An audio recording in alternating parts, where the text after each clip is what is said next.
the Dangerous Drugs Board received 130 million pesos, which covered the unreleased balances for 2023 and the additional requirements for 2024. Thank you.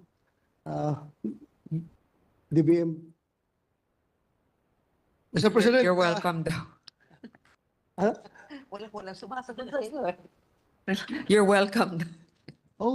Pasalamat talaga ako dahil malaking bagay yun para sa DDB, Dangerous Drugs Board. First time ganun kalaki yung naidagdag. Thank you. Mr. President, good sponsor, considering the budgetary adjustments made by the House of Representatives and the committee report submitted by the Senate Committee on Finance, may we know what is the total share of the defense sector in our proposed 2025 General Appropriations Bill? The total budget of the defense sector is 420.8 billion or 1.5% of the projected GDP. So anong 1.5. kikitain natin? About 1.5% nun ang para sa defense. Thank you, Mr. President, good sponsor. I have here the briefer on the 2025 budget priorities framework, expenditure priorities as published in the DBM website. Tama po ba na hindi nabanggit ang defense sector sa 2025 budget priorities na ito? Kaya po ba mababa ang share ng ating defense sector sa 2025 General Appropriations Bill? Nandun naman daw sa bandang gitna, sandali, para mahanap natin.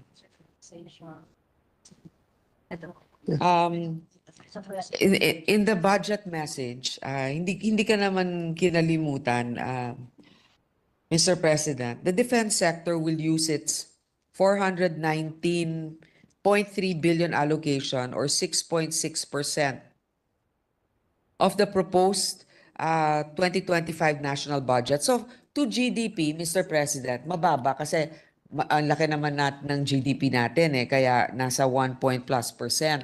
Pero pagdating naman po sa share dun sa budget, nasa 6% naman tayo, 6.6%. So 6.7%. So kasi naman sa konstitusyon natin talaga ang mga priority, alam naman natin yung education, tapos to be able to spur growth, we're trying to increase expense on infrastructure. Marami tayong mga kailangan. Ito yung pati yung mga ayuda natin. Kaya ito yung naging compromise, 6.8%. Thank you, good sponsor, Mr. President. Ito rin po ba ang rason kaya po ang batas na mayroong pinakamalaking funding deficiency ay ang revised AFP Modernization Program or RA 10349?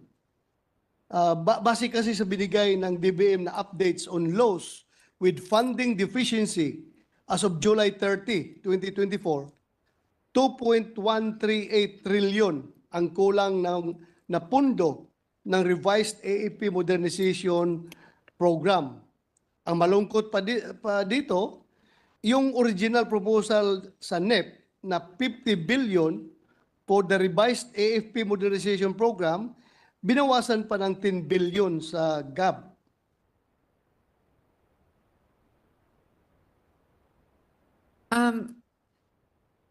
Mr. President, actually, nung 2023, yung revised AFP Modernization Program na 41 billion. 41 billion. Ang actual gastos. Tapos, nung 2024, yung NEP binigay 50 billion.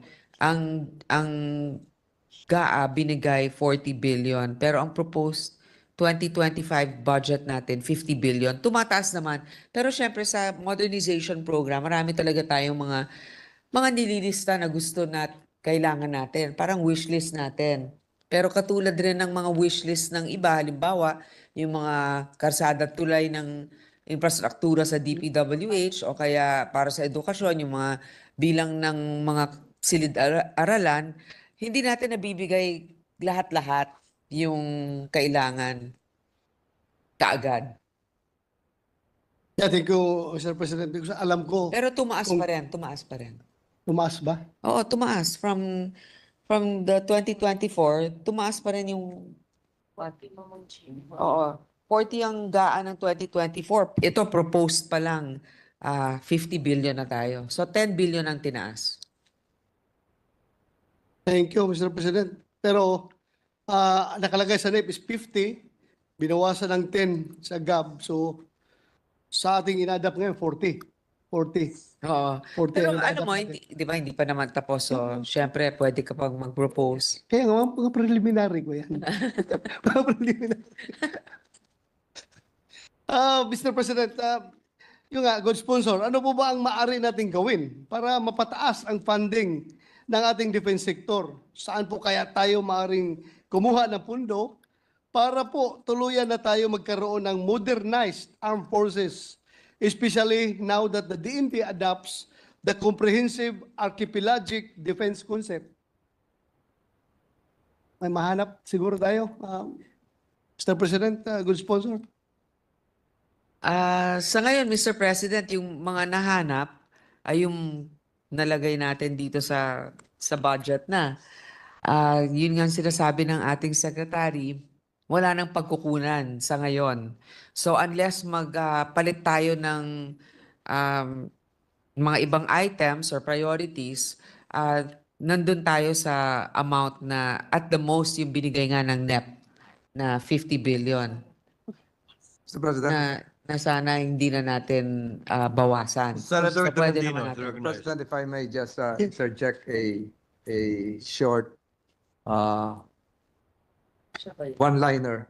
Perhaps, and I've been saying this in several fora, perhaps it's about time for the defense establishment as well as the DBM, Department of Finance, to consider the concept of lease of naval vessels, lease of aircraft, which we cannot purchase through the General Appropriations Act. So, Mr. President, may I ask if the concept of lease, which is being done even by Singapore's Navy, they're leasing a submarine from Europe, even the U.S. Marines, they're leasing a logistic ship, Mr. President. Is the concept of lease open now to the government's finance cluster? Mas mura po yung lease, arkila lang, ginagawa po ng iba't ibang bansa. Singapore is a submarine because they lease a vessel from Slovenia, Mr. President. Can we have an answer on this? Of course, if the quality is not compromised and it's cheaper. But the proposal has to come from the AFP. Right. That's why the chairman of the Defense Subcommittee is here. Is he likewise open to that concept? It's being Yes. done by other countries. Yes, Mr. President, Your Honor. But still, we have to consult the end users, the AFP. So, Even France is leasing several vessels, Mr. President. yeah, if it's more economical on the part of the government, then why not do it? I'm agreeing to your proposal, Mr. President, Your Honor. Thank you, Mr. President. I just want to have that inserted into the records. Thank you. To continue, good sponsor, Mr. President. Kaya ko nabanggit itong issue na ito because being a former member of the Armed Forces of the Philippines, former member of the Philippine National Police, and now a Senator of the Republic, I can't help but point out a glaring contradiction na nakikita ko. Kasi every time may mangyaring hindi maganda during our resupply missions to the Ayungin Shoal, pag mayroon tayong sailor na naputulan ng daliri dahil tinapyas ng Chinese Coast Guard or Chinese militia, or meron tayong mga maliliit na bangka na gamit ng Coast Guard or ng BIFAR natin or ng Marines or ng Navy, tinangga, our immediate reaction is like this. We condemn in the highest terms this incident, and we have to see to it that we have to modernize our Philippine Navy. Yung palagi ang linya nating masasabi as politicians, as legislators. And now, here comes the budget deliberation. Binawasan pa ng 10 billion yung NEP ng Department of National Defense. So, ang nakikita ko, there is always a contradiction in what we say and what we do. Sana, coordinated palagi or synchronized yung sinasabi natin as politicians at yung ginagawa natin as legislators who have the power of the purse. Kasi ako, malungkot talaga isipin, ang ating palaging instruction sa ating mga kasundaluhan, mga sailors, marines, coast guards, tiis-tiis lang kayo dyan. Hindi natin kayang girahin talaga yung China, malaki yan. Please avoid frontal confrontation with them. Please exercise escape and evasion. So kung ako ngayon ordinaryong sundalo, ordinaryong sailor, ordinaryong coast guard na nandun nakadeploy sa West Philippines, ang isipin ko palagi okay lang ito. Maghirap tayo na maghirap dito. Because ang gobyerno naman ay nasa likuran natin palagi, sinusuportahan tayo. Pero kung malaman nila ito na ultimo yung kanilang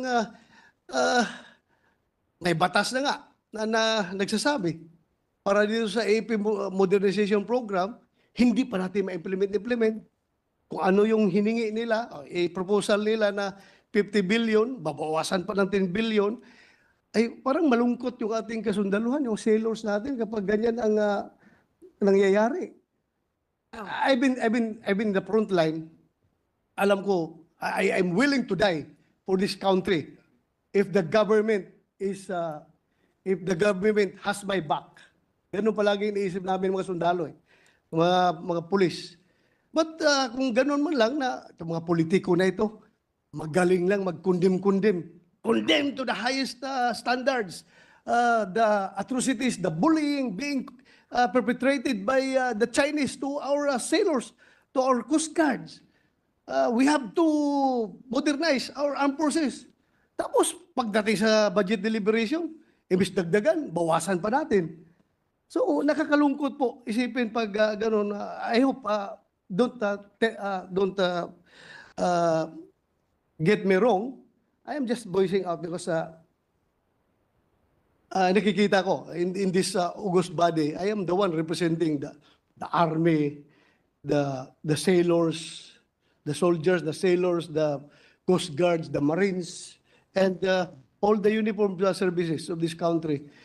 So sana po yung my previous appeal to the good chairman, the good sponsor, na kung baka pwedeng mabalik natin yung konti, yung binawas ng 10 billion. Kahit na kung hindi natin kaya ibalik yung 10 billion sa kanilang original proposal sa NEP, baka pwedeng kahit papaano mabalik natin yung ibang halaga doon.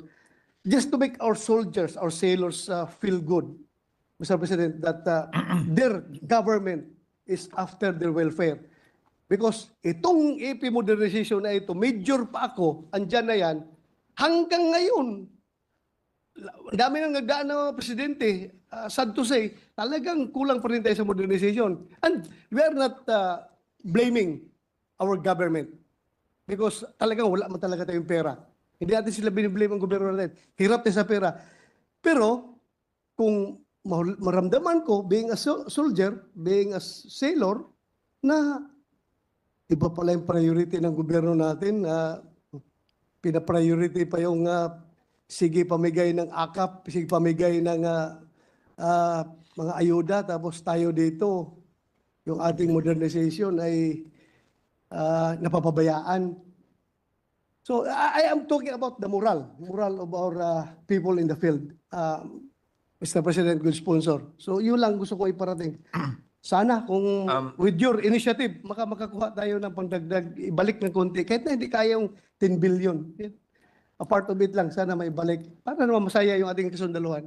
Point taken, Mr. President. Actually, kahit naman sa mga Coast Guard, halimbawa si Senator JV kasi nagdi-defend ng budget ng Coast Guard under the DOTR, dinagdagan naman for fuel, maintenance, expenses. Pero syempre, nandun na ako na sa 6-point-something% lang of the budget ang sa AFP. Tignan po natin and I'll be willing naman to consider your proposals for the committee report. Thank you. Before we suspend, for the record, Chair would like to say that the Chair agrees with the points raised by Senator Bato with a caveat. Hindi natin pwedeng tingnan at bigyan ng pondo ang modernisasyon ng pikit mata dahil yung track record mismo ng DND at AFP sa mga nagdaang panahon ay hindi naman pwedeng panghawakan palagi. To cite as an example, the AFP bought missiles from India worth about 8 billion if I'm not mistaken. Up to today, after 3 years, nasa bodega pa rin siya. Kasi hindi kasama sa hiningi ng AFP at pinondohan yung paglalagyan ng mga missiles sa isang base sa bandang Zambales. I hope when we give money to the AFP, we don't simply close our eyes to what they're asking for. I entrust it to our distinguished Vice Chairperson, Senator Bato, na yung bibili nila dun sa pondong hinihingi nila, mamamaximize talaga at tama yung pag-order nila. As of this date, for example, for the information of Senator Bato, we ordered several armaments under our modernization program from a certain country. I will not name at this point. Nearly half have not yet been delivered for one reason or another. And yet the monies are there. Hindi ngayon natin magastos sa iba sanang pwedeng mabili na madedeliver na. So sana mabigay yung report na rin na yon. Kung gusto nila executive session na mabigay, yun talagang bibili nila. Baka naman mamaya yung iba hindi naman kailangan fully paid agad, pwedeng hulugan dahil hindi naman agad mabibigay. So mas marami tayong mabibili gamit yung pareho na 40 man o 50 billion na halaga. At sana yung kailangan talaga ng ating mga sundalo. I'll give you an example again, Madam Chairman, Your Honor. Yung pagputol ng daliri, hindi naman yun mapipigilan ng missile na binili natin eh. Ngayon, maraming bansa tinitingnan na ang drone. In fact, marami nang gumagamit ng drone. Pinag-aralan na ba ng AFP natin? Yung paggamit na lang ng drone o unmanned drone kumpara, siyempre lahat ng Air Force natin nangangarap mag-drive ng F-16. Bakit ba hindi? Hindi ba? O yung B-2 bomber. Pero papunta na ba tayo doon sa modernisasyon na drone na tayo? At hindi na doon. Marahil, baka mas marami pa tayong mabili, marahil mas mura. Sana maganda mapakinggan mula sa AFP din yung kanilang plano at balakin. Dahil kada pagpasok ng bagong administrasyon at may bagong chief of staff, correct me if I'm wrong, Senator Bato, nagbabago yung components ng modernisasyon eh. Binabago nila, hindi naman nananatiling ganun eh. So kada administrasyon pumapasok yung panibago na namang plano at nagbabago din yung teknolohiya. Kaya hindi pwedeng iplano yung modernisasyon ng isang upuan lang ng isang administrasyon dahil makalipas ang 5-6 na taon, baka may lumabas na bagong teknolohiya, yan ang mas bagay sa atin. Hindi yung nabili natin ang baka outdated na noong mga panahon na nakuha na natin. I hope the committee will consider that when it decides on adding and how it will be spent, the additional and the original budget of 40 billion. Just for the record, Madam Chairman, Your Honor. Yeah, thank you, Mr. President. I just would like to clarify my statement that I'm not basing my statement on a technological point of view. Yes, kailangan natin yung technology, pero malayo pa tayo dyan. May sentiment comes from the moral point of view. Yung moral natin mga sundalo, na sabi mo nga, naputulan ng daliri. Hindi mo talaga mapigilan yan.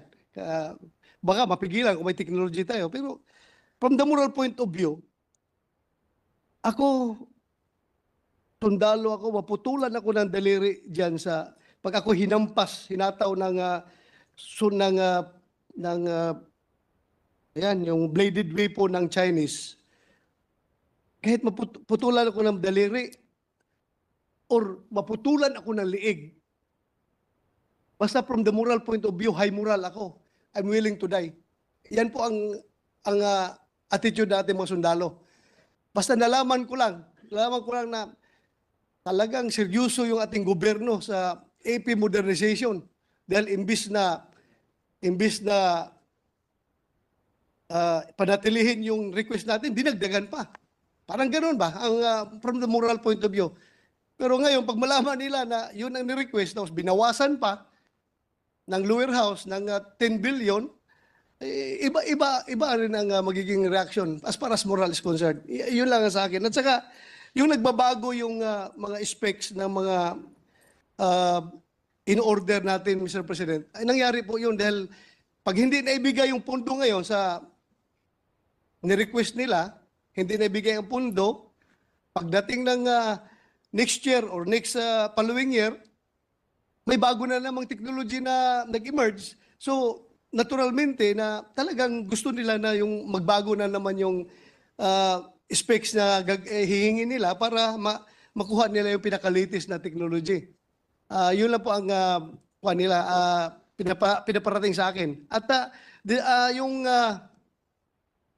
yung natatanggap na, Mr. President, remember that we should, by this time, sa timeline ng ating AP Modernization Program, nasa Horizon 3 na tayo ngayon.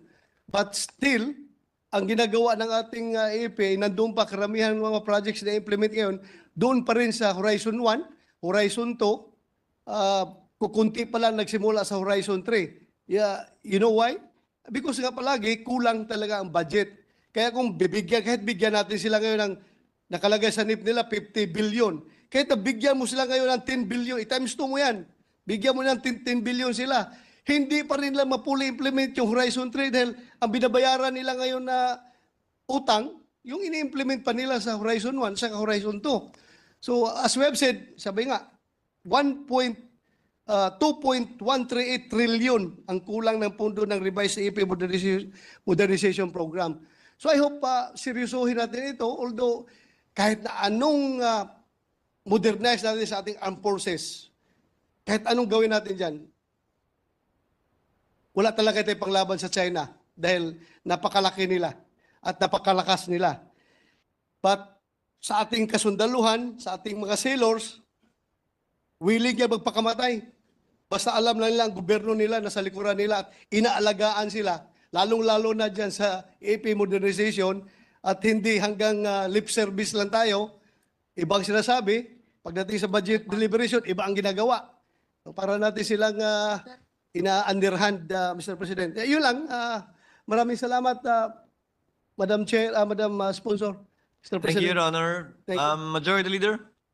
Mr. President, if I may add, just to placate the motions of Senator De La Rosa, the morale of our troops cannot be compared with technological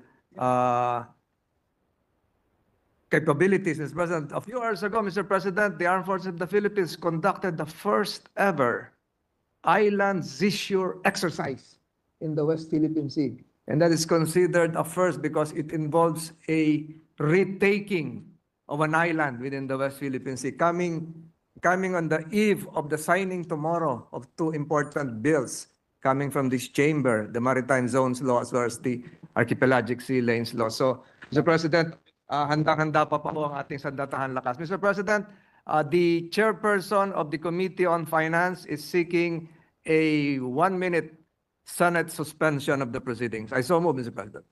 Session is suspended so that the chair can do what she needs to do. Session is suspended.